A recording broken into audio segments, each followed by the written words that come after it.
नमस्कार। सृजन टॉक्स में एक बार फिर से आप सब श्रोतागणों का स्वागत है। मैं हमेशा बड़ौदा से बोलती हूँ। आई एम गौरांगी पटेल, लेकिन आज मैं सिडनी में हूँ, ऑस्ट्रेलिया से बात कर रही हूँ। और आज आपको एक ऐसी लेडी से मैं मिलाने जाऊंगी जिन्होंने बहुत ही अनोखे तरीके से अपने पैशन को और जो उनका अपना जो सेवा करने की जो उनकी अपनी भावना है, उन्होंने किस तरह से वॉलंटरीली उसको क्रिएटिव वे में उसका उपयोग किया है। Not only that, she is been an inspiration to a lot. And हम उनसे आज सीख पाएंगे कि हम घर बैठ के भी जरा सा बाहर निकल, थोड़ी सी किसी को हेल्प करके भी कितनी ज्यादा लंबे अरसे तक इसकी इफेक्ट को पहुंचा सकते हैं, किसी को इंस्पायर कर सकते हैं। ये जो लेडी है, इनका नाम है मिस लिंडा डी अब्रू, और ये बेसिकली गोवा से है, लेकिन यहाँ पे करीब उनको 40 इयर्स हो गए हैं। यहाँ पे वो स्टे कर रही है अपने हस्बैंड के साथ। इनके इन लॉज भी है और ये करते हैं एजेड केयर में वॉलंटरीली सर्विस सेवा देती है। Senior citizen, super senior citizen, इनको वो बच्चों की तरह प्यार करती है और उनकी देखभाल और निगरानी करती है। ये डोनेशन ड्राइव भी करती है, लोगों के पास चीजें पहुंचाती है। सिर्फ ऑस्ट्रेलिया में नहीं, ऑस्ट्रेलिया से बाहर जो ऑस्ट्रेलिया के अंतर्गत आइलैंड्स है, समूह द्वीप, वहां पे भी वो पहुंचाती है। नॉट ओनली दैट, वो रिसाइकल में इतना बिलीव करती है। She is also an environmentalist. आपको पता है, आपको बहुत ताजुब होगी ये सुनकर कि ये और इनके हस्बैंड यहाँ पे 0 तक रात को विंटर में चिलिंग विंड और ठंड पहुंच जाती है, लेकिन ये लोग क्या करते हैं, वो जो अपनी एक रबर बैग होती है जिसके अंदर हॉट वाटर बैग उसको हम बोलते हैं, पुराने जमाने में इंडिया में हमने बहुत यूज किया हुआ है। वो दोनों हस्बैंड वाइफ दो दो ऐसे टोटल 4 लेके रात को सो जाते हैं। यहाँ पे अंदर से गर्म पानी रखते हैं और एक उनके पैर पे रखते हैं, और उनके बेड साइड पे ये लोग गर्म पानी का थर्मस जो इलेक्ट्रिक होता है वो रेडी रखते हैं। रात को 1-2 बजे एक बार उठते हैं तो वो पानी निकाल देते हैं, दूसरा बॉइलिंग वाटर भर देते हैं, फिर से छाती से लेके सो जाते हैं। No heater, no AC. ये सोचते हैं कि हम एक कपल की तरह हम एक बार कंट्रीब्यूशन देते हैं अगर प्लेनेट की इकोलॉजी के लिए, तो हमसे इंस्पायर हो गए, शायद दूसरे लोग भी कर सकते हैं। तो ये इनकी ब्रीफ में मैंने जीवन कहानी, उनकी लाइफस्टाइल बताई, और ये इनकी हॉबी है कि किस तरह से जन सेवा की जाए। और तो चलो आज हम मिलते हैं मिस लिंडा से, सिडनी से, और उनसे बहुत सारी रोचक बातें जानते हैं। Hello Linda, so here goes the first question. आपने यहाँ पे सिडनी में किस तरह से एजेड केयर के लिए सोचा कि आप उनको उनकी सेवा करेंगे, और आपकी लाइफ तो ऑलमोस्ट उन्हीं के लिए डेडिकेटेड है, ये मैं देख रही हूँ। और आपके साथ मैंने काफ़ी एजेड केयर विजिट्स भी किए हैं और रिस्पाइट केयर्स विजिट किए हैं। तो आप किस तरह से इसमें आपका इंट्रोडक्शन हुआ, ज्वाइनिंग? 2009 में मेरा नौकरी खत्म हो गया ऑफिस में, तो मैंने सोचा कि मैं क्या करूं। तो मुझे एक तो चीज चाहिए था कि घर के पास ही काम मिले।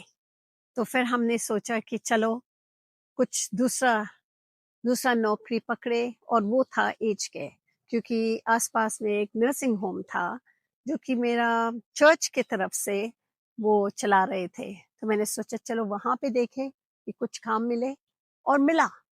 मैं वहाँ का रिक्रिएशन एक्टिविटीज का काम करती थी, जिसमें हम लोग उनके साथ मतलब एक्टिविटीज, क्राफ्ट, म्यूजिक, और जो भी उनका जो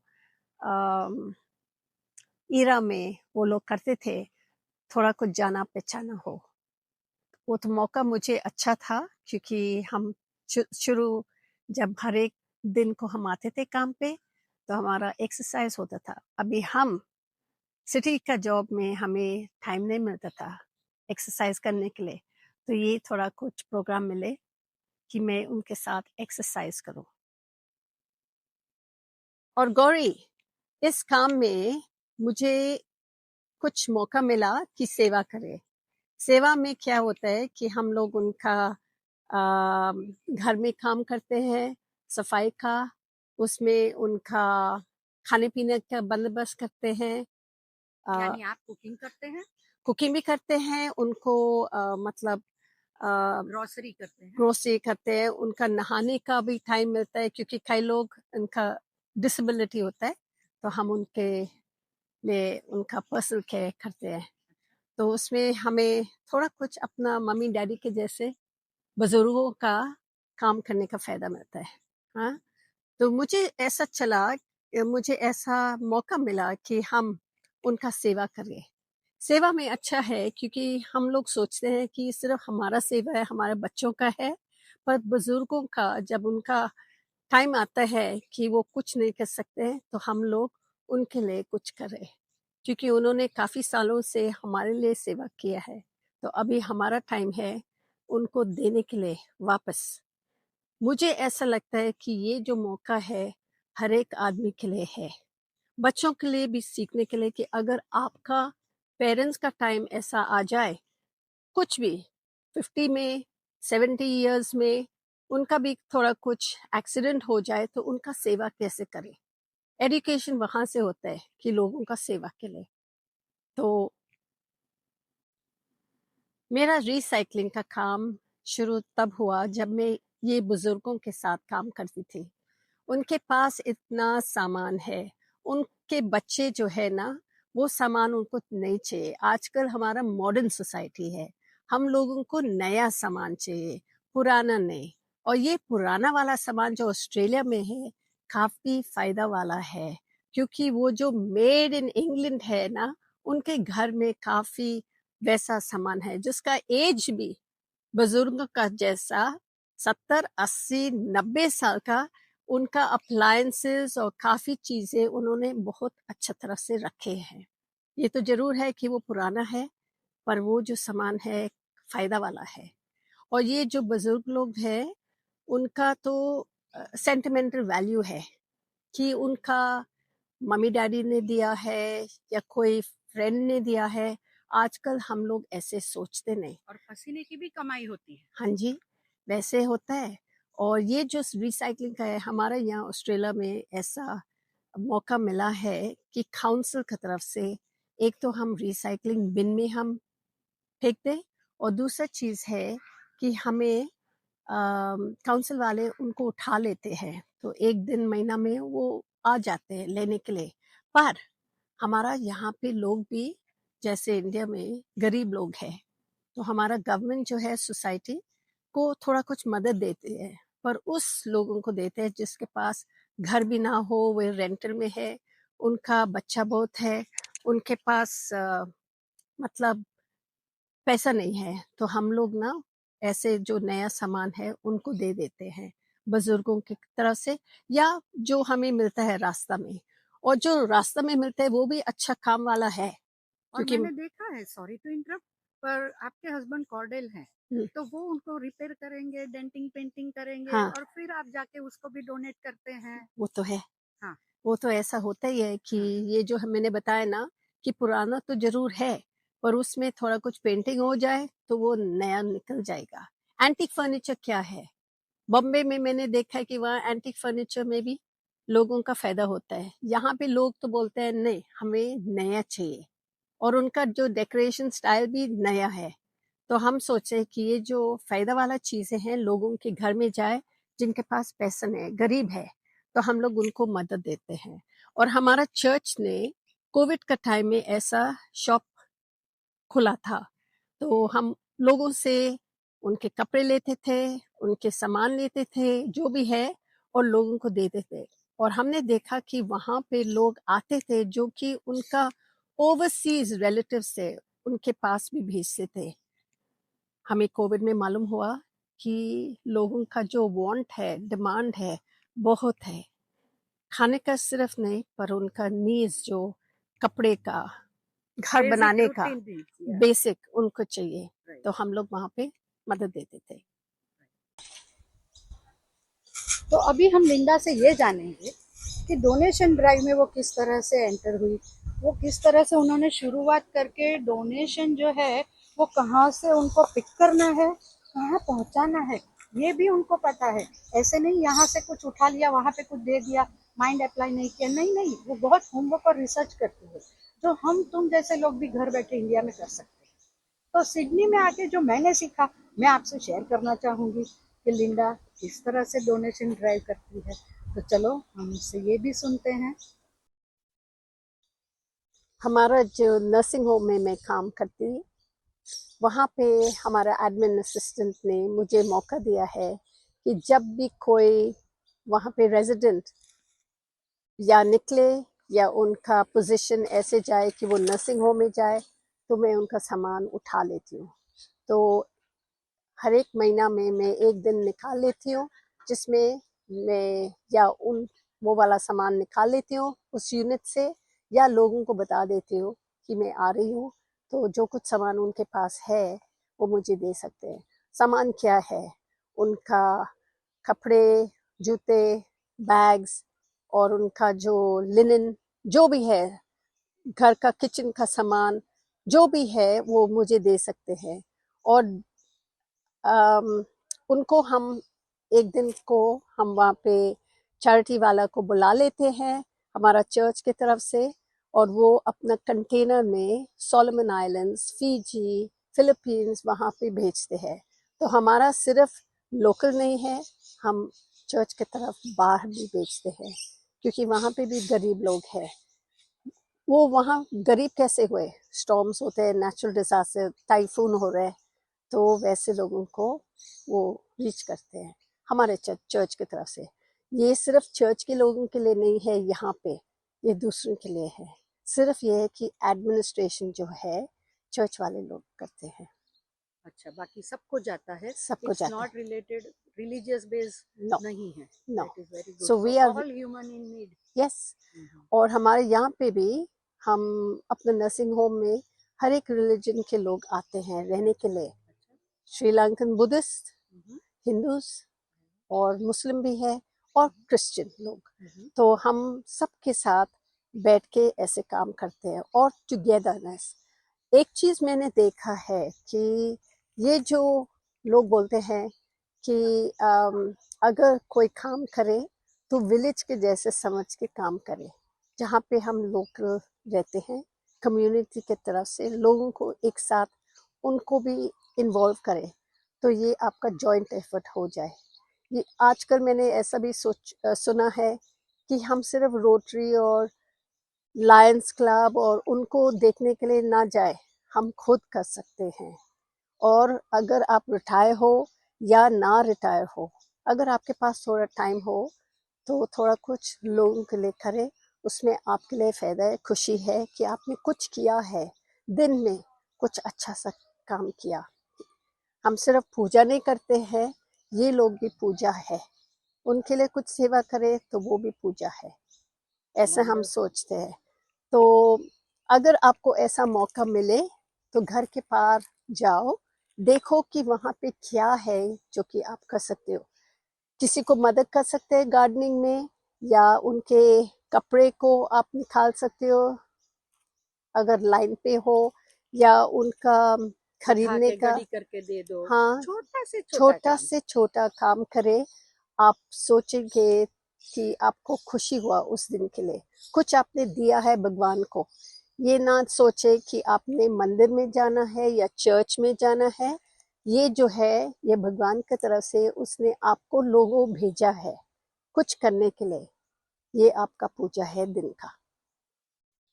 मेरा जो विचार है कि हमारे जो यंगर जनरेशन है वो शायद उनको एक्सपीरियंस नहीं हो रहा है कि लोगों बुजुर्गों के साथ रहने के लिए, क्योंकि आजकल हमारा काम जो है ऑफिस में बहुत टाइम लेता है, हमारा फ़ोन भी बहुत टाइम लेता है। तो मैं अभी रिक्वेस्ट करती हूँ यंगर जनरेशन को, अगर आपके घर में कोई बुजुर्ग हो तो उनके पास भी टाइम दे देना। उसमें ऐसा है कि आपके लिए भी फ़ायदा है। आपको नहीं मालूम कि आपके जो पेरेंट्स हैं उनको कैसे अपने नाना नानी दादा दादी ने आपको उनको मतलब टाइम से उनका पालन पोषण किया है। आपको वो भी सुनना है, उनका जो हार्डशिप है उनका भी सुनना है, क्योंकि आजकल पेरेंट्स का टाइम नहीं है बताने के लिए कि हमारा हार्डशिप कैसे हुआ, तो सुन लेना। दूसरा चीज़ है कि ये जो बुजुर्गों हैं उनको टाइम चाहिए बच्चों के साथ बैठने का, सुनने का कि बाहर क्या हो रहा है। उनको तो शायद डिसेबिलिटी हो जाए, उनको मौका नहीं मिलता है बाहर जाने के लिए, तो आप है बाहर का जो थोड़ा कुछ सूचना देने के लिए कि क्या हो रहा है बाहर। आजकल तो बहुत स्कैमिंग भी हो रहा है, तो उनको समझाना है, क्योंकि बुजुर्गों के पास फ़ोन है, तो उनको कैसे बताते हैं अलर्ट होने के लिए कि क्या क्या चीज़ें हो रहा है।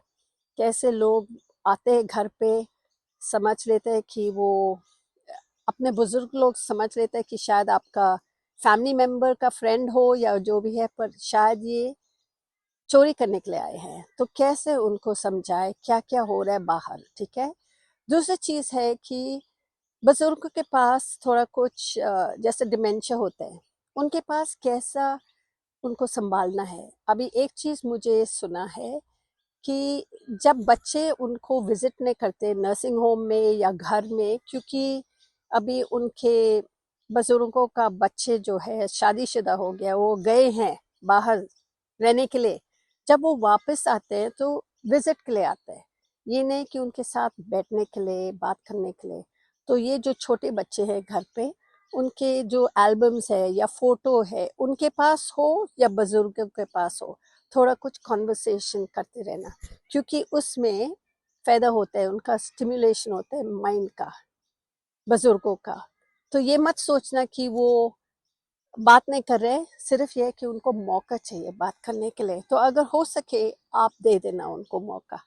और बाकी बहुत बहुत क्या बोलते हैं, मेरा हिंदी तो थोड़ा कुछ स्ट्रगल हो रहा है। आपका हिंदी बहुत अच्छा है, क्यूट है। कैन आई आप से यहाँ it in 25 English? Yes yes आप 25-30 साल से यहाँ रह रहे ज़्यादा 35 साल से, फिर भी आपकी हिंदी बहुत अच्छी है। Yes yes please continue in English. Okay, what I want to say is that people that are living by themselves are often very lonely. We in Australia actually cook food for them and take it to them. And we only get to know their loneliness when we knock on the door because they want us to sit and have a tea with them. And that time it's not possible because we have to go to the next house. So, this is your chance to know that the elderly are feeling very lonely. And we're told that because since COVID, a lot of people have become very lonely, lonelier. Just as people are saying there are a lot of mental health issues amongst the adults and young people, there are also loneliness among the older people. So please just remember that a lot of these situations can be avoided, can be made better if we ourselves get involved with them. And if the younger generation look out for opportunities, there are plenty. All you have to do is there are people living by themselves, go and maybe just engage with them, be it conversation, be it just going to help them do something in the house. Lonely people, they want people, okay? So please just remember, and I think to everyone, I would say opportunities are many. You can just look out for people that are not even working. You just have to go out of your house, get engaged. You don't have to go into an organization. Go to the people that are elderly in your community, in your neighborhood, and just ask them if they need any help to go to the grocery store, to go into the get their vegetables or anything from outside. Post their letter or write a letter. Some people are blind, some people can't see the paper, and they used to be good readers or they used to hear the news. Just go and give them some time, tell them something so that they can feel they are valued in this society. Let them not go lonely. Let them know that they were appreciated before they close their eyes. सो आज हम जिस lady से मिल रहे हैं वो बहुत अनोखी शख्सियत तो है ही। आपने देखा कि वो कैसे इंस्पायर हुई बुजुर्गों की सेवा की जाए। हम लोग नॉर्मली क्या सोचते हैं कि इंडिया में ही ये सारा कल्चर है और संस्कार और संस्कृति है, ऐसा नहीं है। लिंडा के साथ में कम से कम 6-7 एज केयर होम्स विजिट किए हैं, असिस्टेड लिविंग विलेजेस विजिट किए हैं। वहाँ मैंने देखा कि वो खुद करती है, दूसरे भी काफी वॉलंटियर्स है जो इसमें काम करते हैं। और तो दर्शक मित्रों, आई होप आज आप लोगों को बहुत मजा आया होगा। लिंडा का एक है, उनका बेचारी का थोड़ा सा हिंदी छूट गया है, लेकिन वो कोशिश जारी रखती है।